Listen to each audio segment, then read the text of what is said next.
लेले आहेत। त्यांच्या अंत्यदर्शनासाठी आलेले हे सगळे पुणेकर नागरिक प्रत्येक जण आज शोक व्यक्त करतोय। महाराष्ट्राचं अत्यंत मोठं नुकसान, शिवप्रेमींचा आधार हरवला आणि आता या निधनानं सगळीकडे दुःख व्यक्त होत आहे। सकाळी 5:07 बाबासाहेब पुरंदरे यांनी अखेरचा श्वास घेतला। पंडित दीनानाथ मंगेशकर रुग्णालयात त्यांनी अखेरचा श्वास घेतला। आज सकाळी त्यांची प्राणज्योत मालवलेली आहे। सध्या त्यांचं पार्थिव पुण्यातल्या पर्वतीच्या पायथ्याशी अंत्यदर्शनासाठी ठेवण्यात आलंय। वेगवेगळे लोक अंत्यदर्शन घेण्यासाठी पर्वतीच्या दिशेनं रवाना झालेले आहेत। पुण्यातल्या विविध भागातून पुणेकर अंत्यदर्शनासाठी पर्वतीच्या पायथ्याशी जमतात।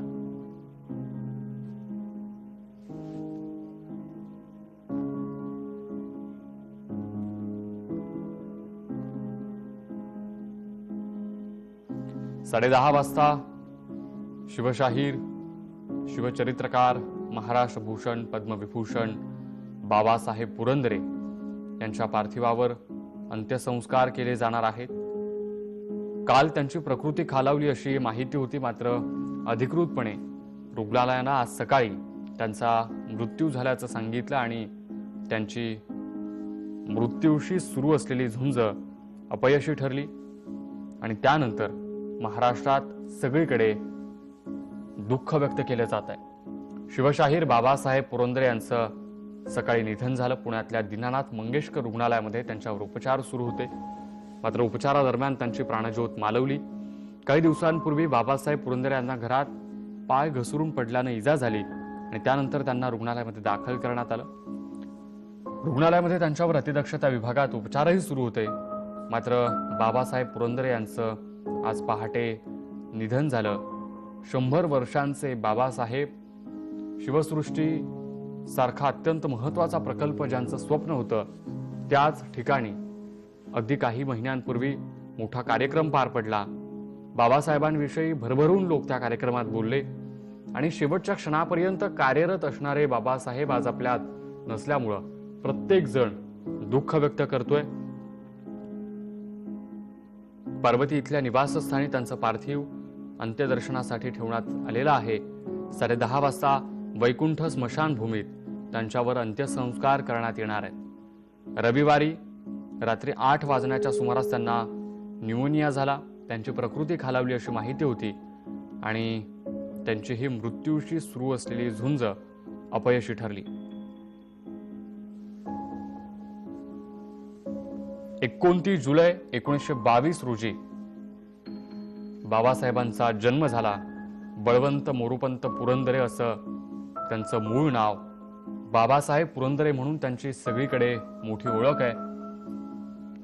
बाबासाहेबांनी संपूर्ण आयुष्यभर संशोधनाचं कार्य केलं। पहिल्यांदा 1941 मध्ये भारत इतिहास संशोधक मंडळामध्ये ते सहभागी झाले। इतिहास संशोधक खरे यांच्या मार्गदर्शनाच्या खाली त्यांनी मोठं काम केलं। पुणे विद्यापीठाच्या मराठा इतिहासाची शकावली सन 1740 ते 1764 या भारत इतिहास संशोधन मंडळात त्यांनी संशोधन प्रकल्पामध्ये संशोधक म्हणून काम केलं। अनेक वेगवेगळ्या क्षेत्रात मोलाचं योगदान त्यांनी दिलंय। महाराष्ट्र सरकारने त्यांना 2015 मध्ये राज्याचा सर्वोच्च नागरी पुरस्कार महाराष्ट्र भूषण देऊन गौरव केला। बाबासाहेब पुरंदरे यांनी महाराष्ट्रातील गडकिल्ल्यांचा आणि मराठा साम्राज्य आणि शिवकालीन ऐतिहासिक दस्तऐवजांचा सखोल अभ्यास केला। इतिहास संशोधनात केलेल्या कार्याची दखल घेऊन पद्मविभूषण पुरस्काराने त्यांना गौरवण्यात आलं। बाबासाहेब पुरंदरे यांनी शिवचरित्रावर देश विदेशामध्ये सुमारे 12,000पेक्षा अधिक व्याख्यानं दिली। बाबासाहेबांची साहित्य संपदा देखील तितकीच मोठी आहे, अत्यंत महत्त्वाची आहे। बाबासाहेब पुरंदरे यांनी मुख्यत्वे ऐतिहासिक विषयांवर वर्णनात्मक लेखन केलंय। ललित कादंबऱ्या लिहिल्या, नाट्यलेखन केलं। जाणता राजा या ऐतिहासिक गाजलेल्या नाटकाचं दिग्दर्शन त्यांनी केलं। सावित्री, जळत्या ठिणग्या, मुजराचे मानकरी, राजा शिवछत्रपती, महाराज, शेलारखिंड, पुरंदऱ्याचा सरकारवाडा, शनिवारवाड्यातील क्षमादान अशा वेगवेगळ्या साहित्यांचं प्रकाशन बाबासाहेबांनी त्यांच्या हयातीत केलं.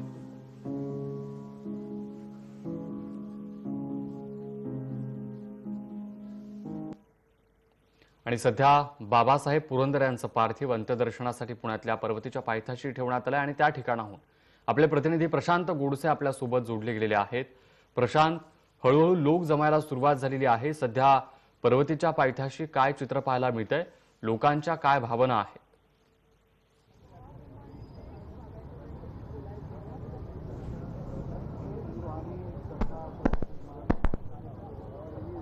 ज्ञानेश्वर, लोकांच्या भावना जर आपण बघितलं असेल तर अतिशय दुःखद आहे. भावना प्रकट करू शकत नाही. कसं करणार ना, कारण आता पुढचा प्रत्येक दिवस बाबा फोन नाही करणार, बाबा आपल्याला भेटणार नाहीत, बाबा आपल्याशी बोलणार नाहीत.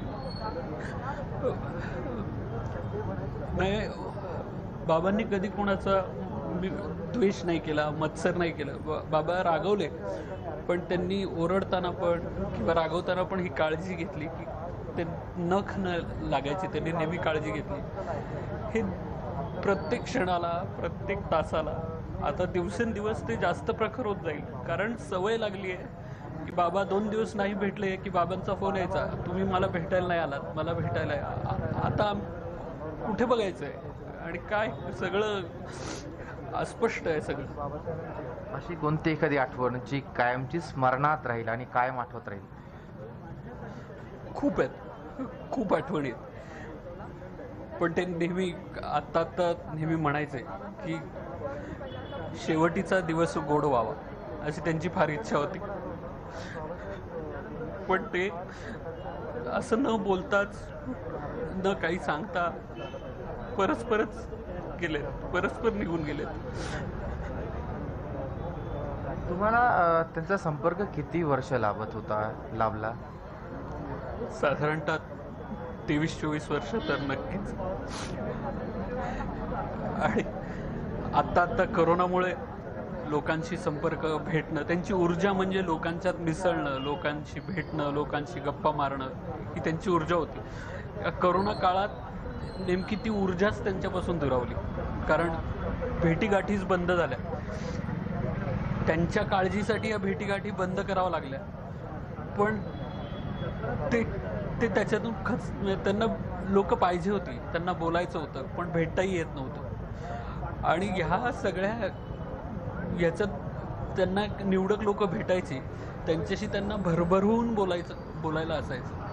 आणि ते इतकं भरभरून बोलायचे की आता आपल्याला पुढे काय करायचं आहे, वयाच्या 99व्या वर्षी पण आपल्याला पुढे काय करायचं आहे. तर चांगले चित्रकार बाबासाहेब शोधत होते, काही स्केचेस बनवून घ्यायचे आहेत महाराजांची, काही गोष्टी नव्याने उभ्या करायच्या आहेत. एक वेगळ्या प्रकारे शिवाजी महाराजांना पुन्हा एकदा त्यांना लोकांसमोर पुन्हा एकदा आणायचं होतं. आणि पुन्हा एकदा शिवचरित्र नव्याने, काय नवीन पुरावे सापडले ते नवीन पुरावे पूर्ण मांडून पुन्हा एकदा शिवचरित्र. आत्ताही 99 वर्षी त्यांची ही जिद्द होती. अखंड हॉस्पिटलला ॲडमिट करायच्या आदल्या दिवशीपर्यंत पण त्यांचं हाच विषय होता, शिवाजी महाराज, शिवाजी महाराज आणि शिवाजी महाराज. जाणता राजासारखं महानाट्य दिलं ज्या माणसाने, ती व्यक्ती आज आपल्यात नाही. काय तुमची पहिली प्रतिक्रिया? काय बोलण्यासारखे शब्दच नाही आहेत. कारण इतका प्रचंड मोठा ऋषी आणि मनस्वी संत असे आज आपल्यातून निघून गेलेत कायमस्वरूपीचे. त्यांच्या आठवणी नक्कीच राहतात, पण आपण पुढच्या पिढीला दाखवण्यासाठी जे बाबासाहेब होते प्रत्यक्ष, ते राहिले नाही आहेत. तर मला त्याचं फार आयुष्यभर आता दुःख राहील. कारण ते स्वामी होते, सखा होते, गुरु होते, मातृ पितृ सगळ्या रूपात त्यांनी आम्हाला वाढवलेलं आहे. आणि गेले 34 वर्षाचा त्यांच्याबरोबरचा प्रवास आहे माझा. तर त्यामुळे आठवणी खूप आहेत, दाटून आल्यात. पुण्याची आजची पाठ ही वेदनाशय आणि दुःखदायक अशी आज जन्माला आली म्हणता येईल. उगवलं सूर्य, आज दुःख घेऊन उगवला आजचा सूर्य पुण्यातील. अगदी आजचा सूर्य खरंच दुःखदायी आहे. आणि या कार्तिकी एकादशीला ते गेले. फार मोठा सोल आपण म्हणूया. ते असे खूप काहीशे वर्षात जन्माला येतात अशी माणसं परत परत जन्माला येत नाहीत. आणि अशी माणसं आली की पृथ्वीवर आपण त्यांना चांगलं वागवलं पाहिजे, त्यांचा आदर केला पाहिजे.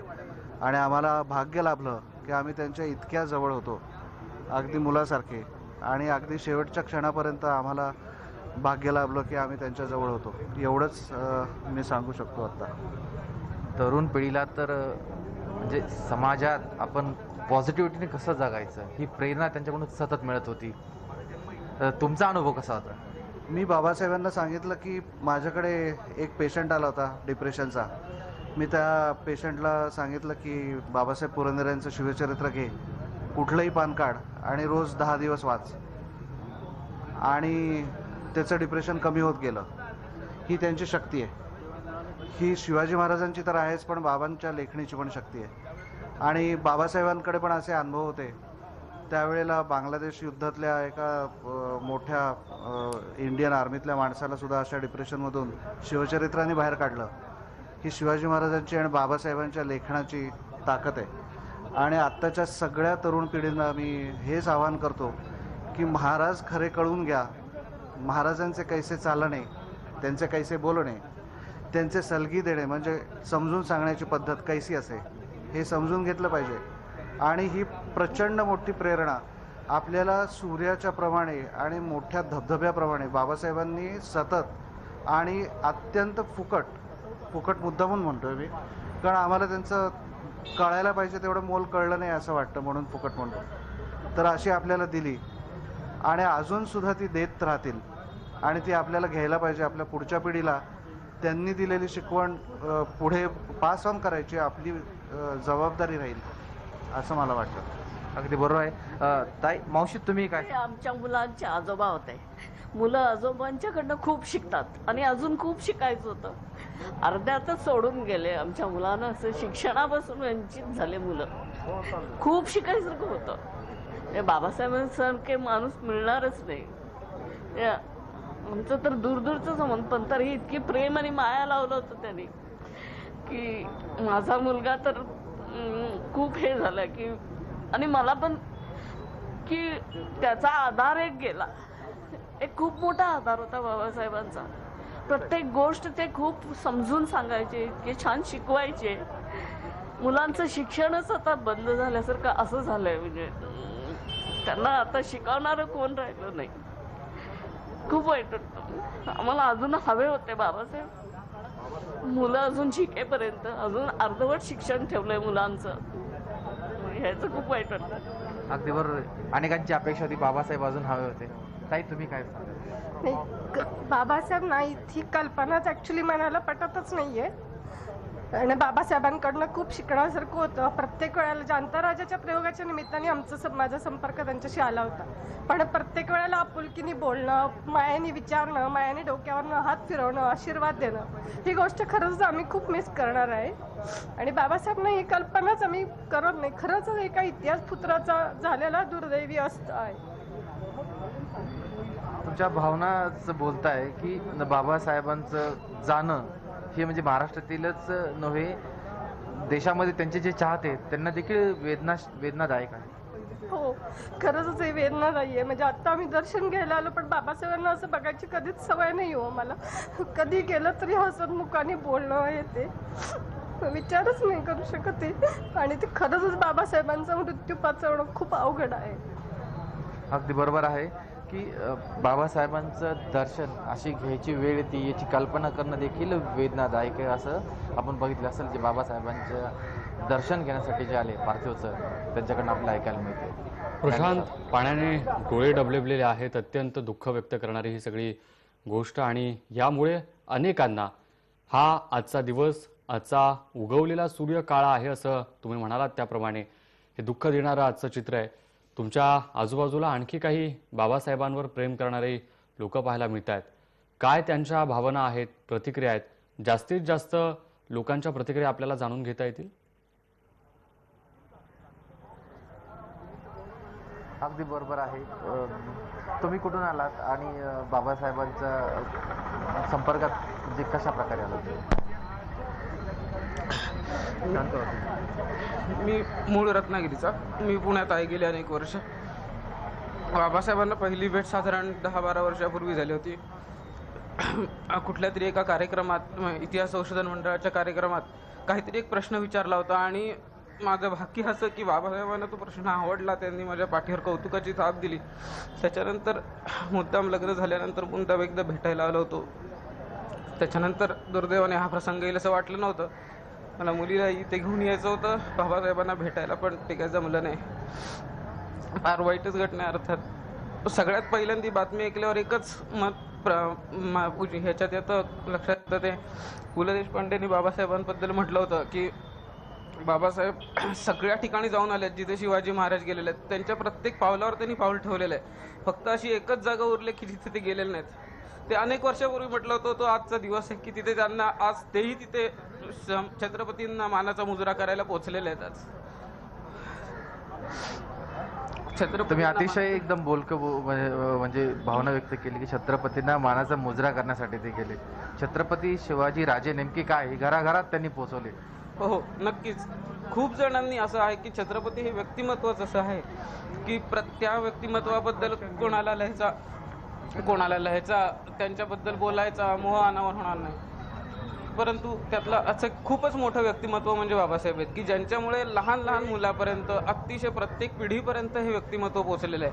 कारण त्याच्या आधी खूप इतिहास कार्य होऊन गेले. त्यांनी बाबासाहेब छत्रपतींबद्दल खूप लिहिलं, पण प्रत्येक मुलापर्यंत, लहान लहान मुलापर्यंत बाबासाहेबांनी त्यांना पोचवलं. खूप मोठं श्रेय आहे त्याच्यात. अगदी बरोबर आहे. तुम्ही जर बघितलं लहान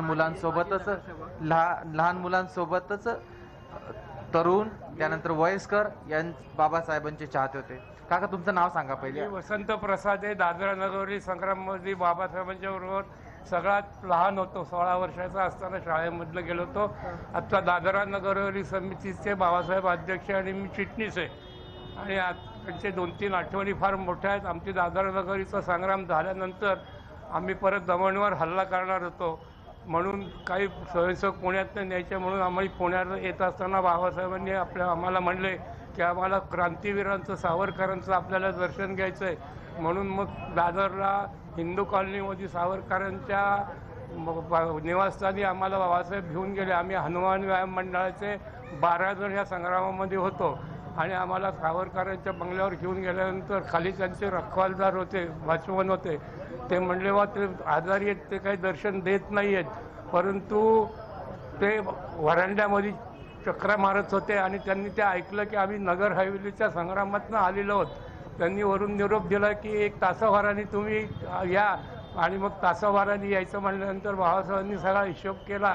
त्यांच्याकडे भाड्याचे पैसे सगळे दिलेले होते, त्यात ज्या पैसे होते, म्हणून मग त्यांनी आम्हाला दादरच्या चौपाटीवर भेळ खायला नेलं. आल्यानंतर मग 1 तासाने आल्यानंतर त्यांच्या माडीवरती आम्ही सावरकर असे समोर काटवर बसले होते आणि आम्ही असे 12 जण 14 जण असे खाली बसलो आणि बाबासाहेबांनी दादरा नगरची सगळी माहिती सांगितली.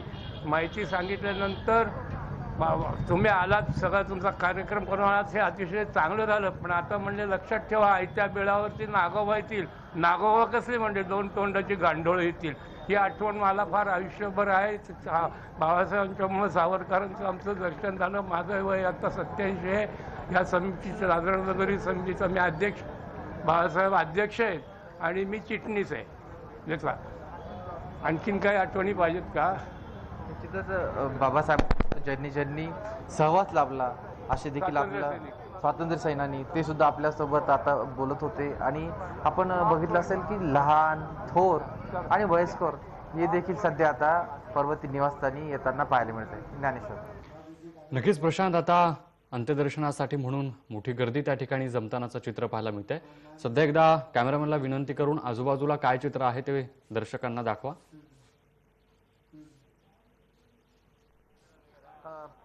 मी निश्चितच माझ्या कॅमेऱ्याला सांगतो की सध्या पर्वतीय निवासस्थानी आपण जर बघितलं तर गर्दी वाढतच चालली आहे. आता अगदी काही वेळापूर्वी पुण्याचे महापौर देखील दाखल झाले आणि आता थोड्या वेळात खासदार सुप्रिया सुळे देखील या ठिकाणी दाखल होत आहे. त्यामुळे राजकीय क्षेत्रातील मान्यवर देखील बाबासाहेबांचं पार्थिवाचे दर्शन घेण्यासाठी येताना पाहायला मिळत आहे. त्यामुळे आपण जर म्हणाल तर आजचा दिवस खरोखरच पुण्यासाठी नव्हे राज्यासाठी देखील दुःखद बातमी घेऊन येणारा म्हणता येईल. त्यामुळे आज दिवसभरामध्ये साधारणतः सकाळच्या 10:30च्या सुमारास अंत्यसंस्कार आहे, बाबासाहेबांवरती अंत्यसंस्कार होणार आहे. मात्र तत्पूर्वी राजकीय जे क्षेत्रातील मान्यवर आहे त्यांची आता या ठिकाणी थोड्या वेळात आगमन होणार आहे. आता थोड्या वेळापूर्वी महापौर आलेले आहे, राष्ट्रवादीच्या खासदार सुप्रिया सुळे देखील थोड्या वेळात पोहोचत आहे. आणि या ठिकाणी आपण बघितलं असेल की RSS जे स्वयंसेवक आहे त्यांची देखील गर्दी मोठ्या प्रमाणात पाहायला मिळते. कारण की बाबासाहेबांचं आणि RSSचं तसं नातं अतिशय घनिष्ठ, ते एक संघात पण कार्यरत होते. त्यामुळे निश्चितच आपल्यासोबत मी त्यांच्यासोबत असलेले ज्यांनी त्यांना जवळून पाहिलंय, जवळून बोलले, त्यांच्याशी आपण बोलूया. सर, कसं बाबासाहेबांचं तुम्ही जवळून त्यांना ओळखलं होतं, काय आठवणी? बाबासाहेबांचा हा आमच्या देशपांडे घराण्याशी माझ्या वडिलांपासूनचा संबंध होता, जवळजवळ 50-60 वर्षांचा.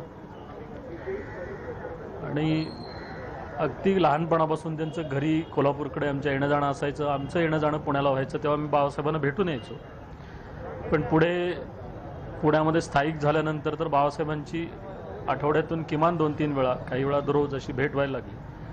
आणि त्याही पलीकडे जाऊन 1999 मध्ये त्यांचं चरित्र लिहायची परवानगी जेव्हा त्यांनी दिली, त्यानंतर तर बाबासाहेब हे कधी पुरंदरेवाड्यामध्ये पहाटे 4 वाजता, कधी रात्री 12 वाजता, कधी प्रवासामध्ये आम्ही भेटत होतो. बाबासाहेब त्यांच्या आयुष्यातल्या अनेक गोष्टी सांगायचे, त्यांच्या व्यथावेदना सांगायचे, त्यांचे अनुभव सांगायचे, त्यांनी जी माणसं अनुभवली ती सांगायचे. त्यांना शिवचरित्रातल्या ज्या प्रेरणा मिळाल्या त्या त्यांनी सांगितल्या. त्या प्रेरणा या फक्त व्यक्तिगत आयुष्यापुरत्या नाही आहेत, तर त्या हा देश उभारण्यासाठी त्या कशा उपयोगी आहेत हे बाबासाहेबांचं जे सांगण्याचं सूत्र होतं शिवचरित्राच्या मागचं. आणि ते शिवचरित्र त्यांनी काळानुसार बदलणारी जी माध्यमं आहेत, मग ते नाट्य असेल, व्याख्यानमाला असतील, पुस्तकं असतील, कादंबरी असेल, चित्रपट असेल, शिवसृष्टीसारखा प्रकल्प असेल, या सगळ्यातनं बाबासाहेबांनी ते प्रभावीपणे मांडलं. आणि मला असं वाटतं आज इतिहासाला वर्तमान काळात आणणारा आणि वर्तमान काळ जगताना भविष्यकाळ कसा असेल याचं दिग्दर्शन करणारा एक इतिहास पुरुष आपल्यातनं गेलाय. आणि त्याहीपेक्षा आपल्या घरातला एक वडीलधारा माणूस गेलाय असं मला वाटतं. अगदी बरोबर बोललात तुम्ही. वर्तमान काळात कसं जगायचं याची प्रेरणा देणारे इतिहासकार म्हणता येईल.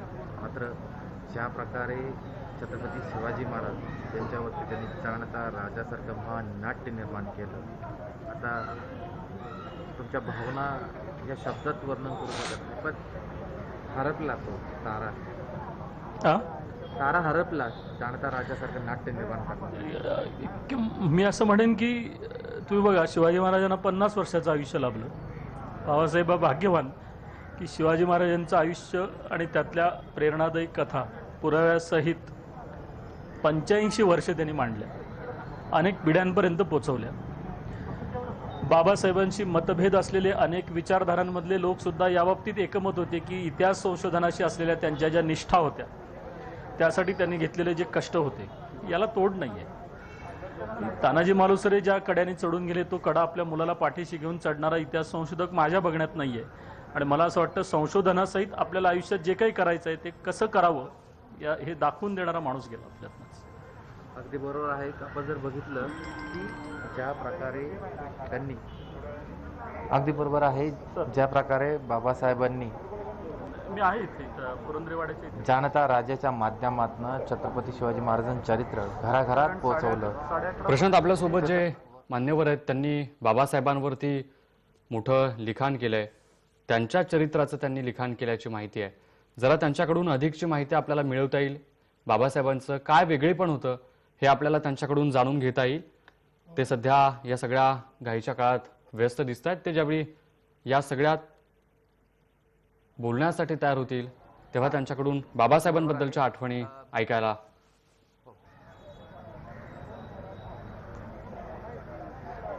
चरित्रामधील सर्वात महत्त्वाची आठवण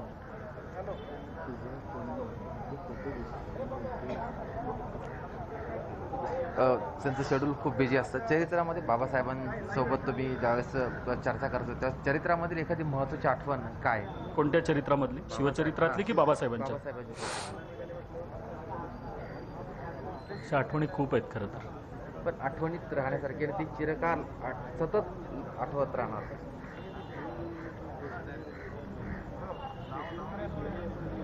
बाबासाहेब नाशिकला चालले होते शिवचरित्रासाठी, काही संशोधनाच्या कामासाठी. बाबासाहेबांचा हा जो पुरंदरेवाडा आहे आणि त्याच्या आधी गावामध्ये शिर्केवाडा म्हणून आहे, तिथे ते राहायचे. ज्या बाबासाहेबांच्या घरात हजार हजार चांदीच्या ताटाच्या पंक्ती उठल्या, त्यांना पुढे इतकं दारिद्र्य आलं होतं त्या घराण्याला की 2 वेळचं अन्नही मिळालं की नाही माहीत नाही, पायात चपला घालायला नव्हत्या त्यांच्या. अशा काळात बाबासाहेबांनी शिवचरित्रासाठी जे कष्ट घेतले, त्यासाठी जे त्या काळात 1954 ते 57च्या दरम्यान सुमारे 30,000 रुपये उभे करायचे होते शिवचरित्र छापण्यासाठी, ते कुठून उभे करायचे? बाबासाहेबांनी मिळेल ती कामं केली. कुठे संशोधनाचं काम आहे, व्याख्यानं असतील. बाबासाहेबांनी कधी कशाचं मानधन मागितलं नाही त्या काळातही. जिथे जगण्याची भ्रांत आहे अशा काळात शिवचरित्रासाठी पैसे उभा करणाऱ्या बाबासाहेबांना कुणीतरी सांगितलं की हडपसरहून भाजीपाला जो मुंबईला जातो, त्या भाजीपाला विक्रीचा व्यवसाय तुम्ही केलात तर त्यातनं पैसे उभा राहतील. आणि तुम्हाला आश्चर्य वाटेल, इथून हडपसरला सायकलनी आणि हडपसरहून कोथिंबिरीच्या पेंड्या घेऊन रेल्वेने मुंबईच्या भायखळ्याच्या बाजारात पहाटे पोचायचं. मुंबईची लावलेली ढिलाडे जे शाहीर आत्माराम पाटील आहेत, ते मागच्या बाजूला आणि पुढच्या बाजूला बाबासाहेब बसायचे आणि सस्ती लावली अशा कोथिंबिरीच्या पेंड्या विकायचे. त्या विकून झाल्या की बाबासाहेब पुन्हा रेल्वेने पुण्यात यायचे, दुपारी घरी यायचे, पुन्हा संध्याकाळी भायखळ्याला जायचे.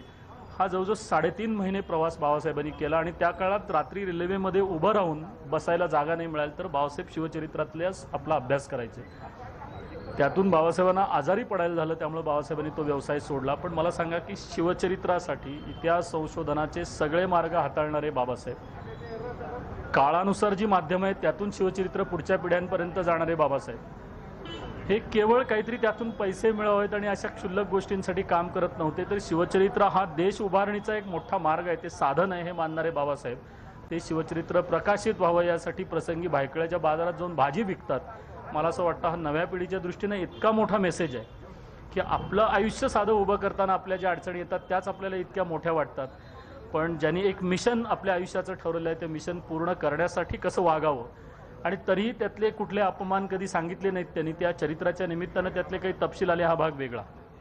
पण बाबासाहेबांनी, आणि मला याचा नंतर इतकी कृतज्ञता वाटली की त्या भायखळ्या बाजारातल्या भाजीपाला विकणाऱ्या मंडळीने एकदा ठरवलं की इथे भाजीपाला विकणाऱ्यातली जी मंडळी मोठी झालीत वेगवेगळ्या क्षेत्रात, त्यांचा आपण सत्कार करूया. आणि त्या सत्काराला, भाजी बाजारातल्या सत्काराला बाबासाहेबांच्या बरोबर मला जाता आलं. मला असं वाटतं हे आपल्या सगळ्यांसाठी प्रेरणादायी आहे की आपापली आयुष्य कशी उभी करावीत, ती निष्ठेने कशी उभी करावीत, आणि त्याही बरोबर हा देश उभा करण्यासाठी आपण काय करावं, त्यासाठी शिवचरित्र कसं उपयोगी आहे, हा मेसेज बाबासाहेबांनी आयुष्यभर आपल्याला दिला. शिवसृष्टी हे स्वप्न होतं, शिवसृष्टी स्वप्नाला कुठेतरी आता टाच लागेल? नाही, अजिबात. बाबासाहेबांची सगळीच स्वप्न अशी होती की ती आपल्याला किरकोळीत कधीच वाटणार नाही. मग ती 1974ला मुंबईच्या शिवाजी पार्कवर उभारलेली शिवसृष्टी असेल, राज्याभिषेकाला महाराजांच्या 300 वर्ष झाली म्हणून, आणि त्याच काळात त्यांनी ठरवलं की ही टेम्पररी शिवसृष्टी आहे, अशी कायमस्वरूपी कुठे उभारता येईल.